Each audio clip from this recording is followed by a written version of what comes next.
ఒక నౌక యొక్క ప్రతిరూపం ఏదైతే నదిని దాటిస్తుందో. ఇందులో విచిత్రం ఏమిటంటే అంత పెద్ద నౌక మనల్ని నది దాటిస్తుంది, కానీ దాని నిర్మాణం మాత్రం నదిలో కాదు, నేల మీదే జరుగుతుంది. మనం దీనిని నది దాకా తీసుకువెళ్ళటానికి మనకి అవసరమయ్యేది ఒక ఎడ్ల బండి కానీ లేక గుర్రపు బండి కానీ. ఆ విధంగానే ఈ నౌకని తీసుకువెళ్తాం. ఒకవేళ వెళ్లే దారిలో ఏదైనా నది గాని కాలువ గాని వస్తే దానిని దాటడానికి గాను మనం ఉపయోగించిన అదే బండిని నౌక మీద పెట్టి నదిని దాటించడం జరుగుతుంది. అంటే దాని అర్థం వీటి యాత్ర ఎప్పటికీ పూర్తి కాదు, వీటి మధ్య సహకారం అనేది లేకపోతే.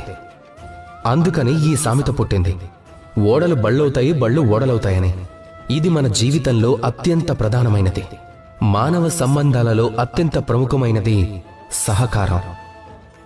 ఎప్పుడూ కలిసి ప్రయాణించండి, పరస్పరం సహకరించుకోండి, అందరూ కలిసి సుఖంగా ఉండండి. రాధాకృష్ణ.